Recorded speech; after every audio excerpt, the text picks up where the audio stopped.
All right, assisted living fans, we're talking season 3, episode 12. Okay, side note, I did check the numbers for my episode review last week, and they're not really good.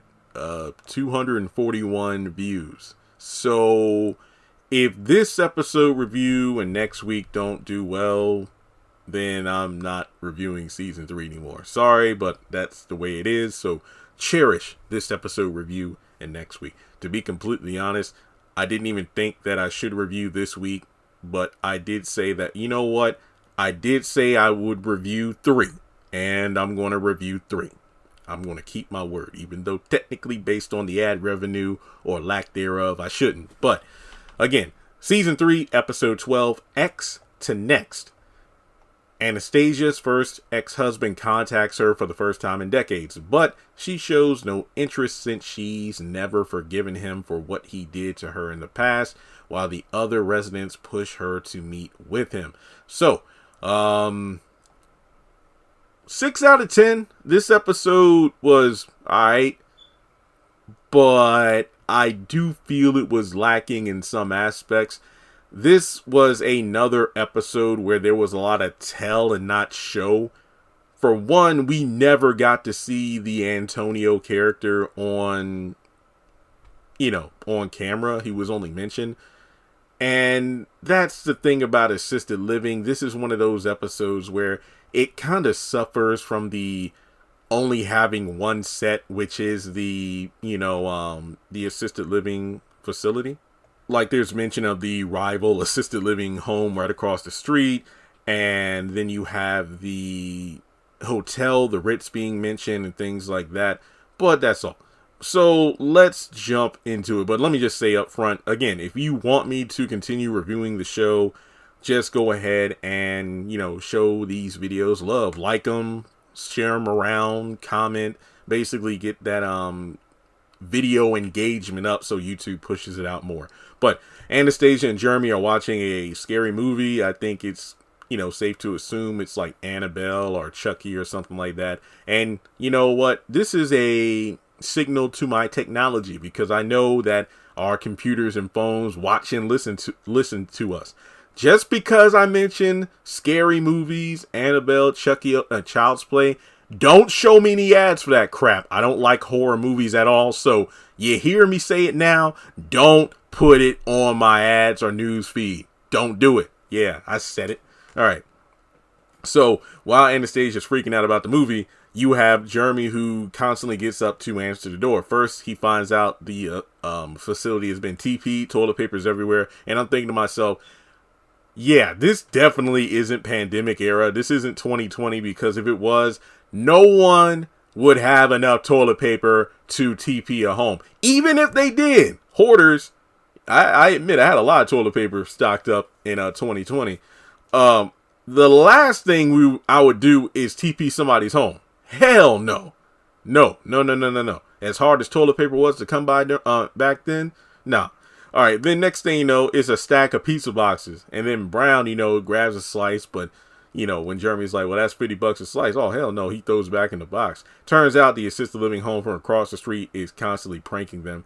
But then, Mr. Brown wants to retaliate. And then the next thing you know, a bouquet of flowers is at the door. And Anastasia's like, oh, maybe they just want to kiss and make up really fast. And it turns out these are from these are from her first ex-husband. And he wants to meet up with her. So she breaks down the story of how they had a whirlwind romance, and Miss Anastasia is very descriptive about certain elements of how they met. And they met, and then like an hour later they got engaged, and then the next thing you know they're married. They had 2 years of marital blitz, but there was a lot of cheating going on, from cheating with her twin sister, which he does make the reasoning for. Okay, I thought she was you because she was so fine. Okay, fair enough. Then the cook and a bunch of other people, and she doesn't want to have anything to do with him. But, she does ask Philip to drive her to the Ritz to meet up with him, which is one reason this episode gets higher than like a 5, because I do love the continuity from Driving Miss Crazy, which is Anastasia, stop driving So Philip is, who just got like his learner's permit or license. He's her like personal chauffeur. And I do like, again, the continuity. I like it. But yeah, it was actually Jeremy who's like, well, maybe he's changed after all these years, and a sit down for coffee wouldn't hurt, would it? So we go over to Brown, Jeremy, Reggie, and Vinny, who are working on a plan for revenge. Brown has an over-the-top disguise plan where they'll infiltrate the assisted living home across the street by pretending to be residents and, attack them from the inside.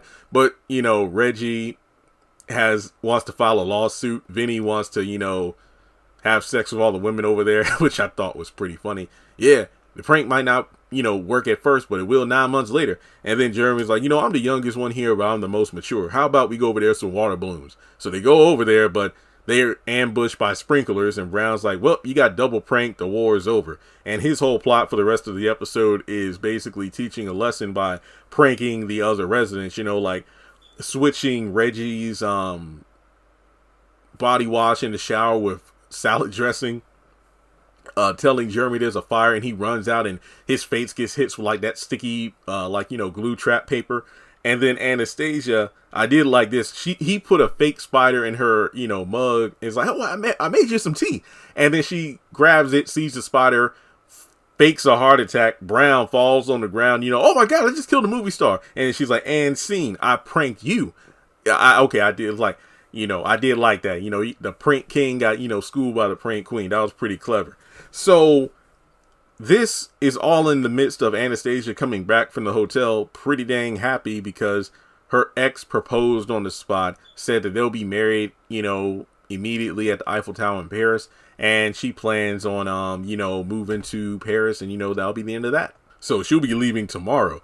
Philip tells Vinny and Reggie about it, and they're, distraught because, they still got feelings for her. And they decide to get Philip to look him up online. Because Philip does to say, well, if you want to know more about this guy, we can just use the internet. And it's just, I love how this episode does show the generation gap of, the older generation versus the current. It's like, oh, you want to know something? Let me just type it in. So they look him up. They're jealous. Oh, he's in shape. He got all these women he's taking photos with. And Philip suspects something. And it's like, wow, yeah, he's got this blonde, this brunette, this redhead.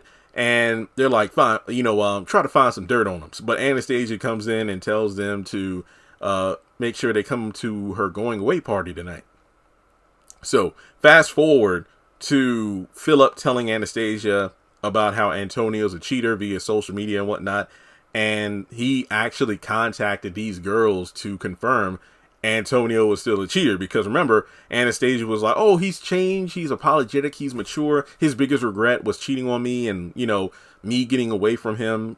But she doesn't want to believe it. Even when Vinny and Reggie come to confirm, she gets really pissed off and says, I'm going to the hotel right now. But then a few moments later, the fellas, Philip, Vinny, and Reggie, they're sitting at the table, sipping on some root beer. Anastasia comes in and says, look, the minute I went over there, caught him with the maid. You guys are right, and my fairy tale ending I thought was in Paris is actually right here with my princess. And, that was pretty sweet. So, yeah, overall, decent episode. But the thing about assisted living is I noticed a bit of a trend of a lot of episodes having one or more of the characters saying that, oh, I'm leaving the facility because I'm moving back to Chicago, or I'm going to move to another country with my ex-husband or whatever.